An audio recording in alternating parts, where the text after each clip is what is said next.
पूरा देश कह रहा है अब की बार, खड़गे जी भी कह रहे हैं। 400 का दावा था जैसे ताकत उनकी विरासत हो, पर 2024 ने याद दिला दिया कुर्सी किराए पे होती है, जागीर नहीं। मोदी जी का तीसरा टर्म तो बन गया, लेकिन जनता ने जोर से सिग्नल दे दिया। और अब आगे क्या होगा? तो सुनिए, पास्ट 1 ईयर में ये डिक्लाइन और तेज हुआ है। सोशल मीडिया एल्गोरिदम्स बदले हैं, ऑपोजिशन यूनिटी बढ़ी है, डिप्लोमेसी कमजोर हुई है और पब्लिक को अब jobs, better health and education चाहिए, जुमले नहीं। इस डिक्लाइन के पीछे क्या कारण है, आइए एक एक करके चर्चा करते हैं। और हाँ, ये सब डेटा ड्रिवन एनालिसिस है, हवाई प्रोपेगेंडा नहीं। Sources in the description. पहला पॉइंट, एल्गोरिथमिक शिफ्ट्स। कल तक जो सोशल मीडिया पे बीजेपी का दबदबा था वो आज नहीं रहा। क्यों?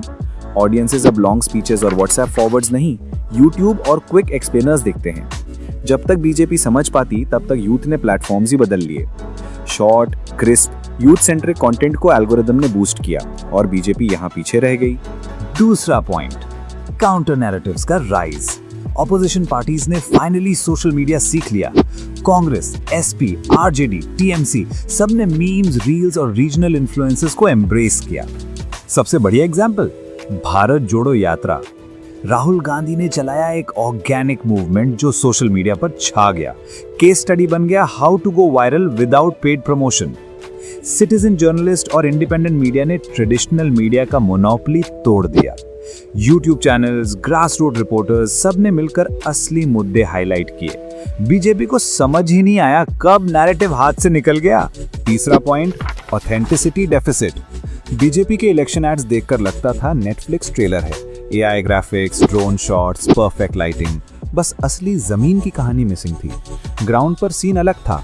सीएमआई के मुताबिक जून 2024 में अनएम्प्लॉयमेंट 9.2% तक पहुंच गया। सरकार कहती थी अच्छे दिन, पर यूथ के लिए जॉब्स कम, महंगाई ज्यादा और इनइक्वालिटी बढ़ रही थी।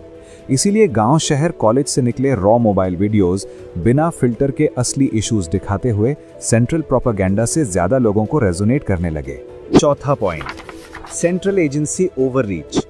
ईडी, सीबीआई, आईटी, ये सब एजेंसीज को ऑपोजिशन लीडर्स को दबाने के लिए यूज किया गया। और पैटर्न देखिए, वॉशिंग मशीन पॉलिटिक्स, मतलब leaders under probe BJP join करते ही क्लीन चिट पा लेते हैं। फॉर एग्जाम्पल, 2014 में अजीत पवार पर 70,000 करोड़ के इरिगेशन स्कैम के आरोप लगे। 2022 तक प्रोब्स और ईडी के केसेस ने उन पर लगातार प्रेशर बनाए रखा। फिर 2 जुलाई 2023 को उन्होंने रेबल एमएलएस के साथ अपनी पार्टी एनसीपी तोड़कर बीजेपी लेड गवर्नमेंट ज्वाइन की और तुरंत डिप्टी सीएम बने। इसके बाद जल्द ही इन्वेस्टिगेशन स्लो हो गई और कई केसेस वर्चुअली फेड हो गए। ये है क्लासिक वॉशिंग मशीन पॉलिटिक्स, जहां पावर पुरानी गंदगी को धुल देती है। ईडी ने पिछले 10 साल में नेताओं पर 93 केसेस किए, पर सिर्फ 2 कन्विक्शंस हुई, जबकि आम केसेस में ईडी 94% तक कन्विक्शन क्लेम करता है, जो दिखाता है कि एजेंसीज का इस्तेमाल असली करप्शन से ज्यादा पॉलिटिकल प्रेशर के लिए हो रहा है। पांचवा point, shift in public priorities. Young और एजुकेटेड वोटर्स का रिलीजियस या नेशनलिस्ट स्लोगन से काम नहीं चलता, उनको चाहिए रियल सॉल्यूशंस। 2024 लोक नीति सीएसडीएस सर्वे के मुताबिक 27% वोटर्स के लिए सबसे बड़ी चिंता अनएम्प्लॉयमेंट है और 23% के लिए राइजिंग प्राइसेस। इंडिया की 40% पॉपुलेशन 25 साल से छोटी है, इसलिए जॉब्स, एजुकेशन और हेल्थ केयर की डिमांड बढ़ रही है। बीजेपी का कैंपेन नेशनलिस्टिक और रिलीजियस थीम्स जैसे राम मंदिर इनॉग्रेशन पर फोकस था, लेकिन ये डिसाइसिव मैंडेट में ट्रांसलेट नहीं हुआ, खासकर उत्तर प्रदेश में, और फैजाबाद यानी अयोध्या की सीट भी बीजेपी हार गई। छठा point, stronger and United opposition. जो ऑपोजिशन कभी डिवाइडेड थी, आज एकजुट है। पप्पू कहे जाने वाले राहुल गांधी की एक कॉम्बैटिव इमेज बन गई है और इंडिया अलायंस ने डिजिटल मोमेंटम को सीट्स में कन्वर्ट किया। स्पेशली उत्तर प्रदेश में बीजेपी को सबसे बड़ा झटका लगा और इंडिया अलायंस 143 सीट से 234 तक पहुंच गई। ये सिर्फ नंबर की बात नहीं, राहुल गांधी ने वोट चोरी और इलेक्शन कमीशन के कॉम्प्रोमाइज होने की बात को पूरे सबूत के साथ हाईलाइट किया और उन्हें ऑपोजिशन लीडर्स का सपोर्ट भी मिला। लेकिन दुख की बात यह है कि जवाब में इलेक्शन कमीशन सिर्फ और सिर्फ ड्रामा कर रही है। क्या अपनी माताओं, बहुओं, बेटियों सहित किसी भी मतदाता की सीसीटीवी वीडियो चुनाव आयोग को साझा करनी चाहिए क्या?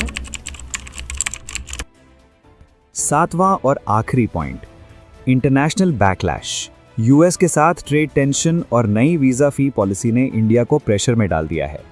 अमेरिका ने हम पर 25% रेसिप्रोकल टैरिफ और 25% पेनल्टी टैरिफ लगाया है और अब फ्रेश H-1B एप्लीकेंट्स के लिए $1 लाख का one time processing fee announce किया है, जो अगले लॉटरी साइकिल से लागू होगा।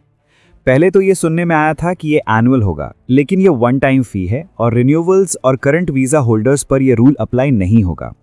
इस कदम से इंडियन आईटी इंडस्ट्री और मिडिल क्लास प्रोफेशनल्स की एस्पिरेशंस पर बड़ा असर हो सकता है। ऑपरेशन सिंदूर के बाद एक्सपेक्टेड ग्लोबल सपोर्ट नहीं मिला और इंडिया की डिप्लोमेसी पर सवाल उठ रहे हैं। और हाल ही में मिडिल ईस्ट में इंडिया के एक इम्पॉर्टेंट पार्टनर सऊदी अरेबिया ने पाकिस्तान के साथ स्ट्रेटेजिक म्यूचुअल डिफेंस अग्रीमेंट या SMDA साइन किया है। इस अग्रीमेंट के तहत अगर किसी एक पर अटैक होता है तो उसे दूसरे पर भी अटैक माना जाएगा, बिल्कुल वैसे ही जैसे 1971 में सोवियत यूनियन ने इंडिया के लिए सिक्योरिटी अश्योरेंस दी थी। तो अब तक हमने देखा कैसे ये सारे पॉइंट्स बीजेपी को पिंच कर रहे हैं। ये सिर्फ पास्ट की कहानी नहीं है, बल्कि आगे का सिग्नल भी है। अब सबकी नज़र है एक ऐसे मैदान पर जो ये डिसाइड करेगा कि ये डिक्लाइन टेम्परेरी है या परमानेंट। बिहार। नवंबर के इलेक्शंस बीजेपी के लिए लिटमस टेस्ट बन सकते हैं। अगर एनडीए यहाँ मेजॉरिटी खो देती है तो सेंट्रल कोएलिशन पर भी सीधा असर हो सकता है। मोदी सरकार की स्टेबिलिटी क्वेश्चन मार्क बन जाएगी। अगर आपको वीडियो पसंद आई तो लाइक कीजिए, शेयर कीजिए और चैनल को सब्सक्राइब कीजिए। कमेंट में बताइए क्या बीजेपी रिकवर कर पाएगी या फिर बिहार इलेक्शन के बाद तख्ता पलट होगा।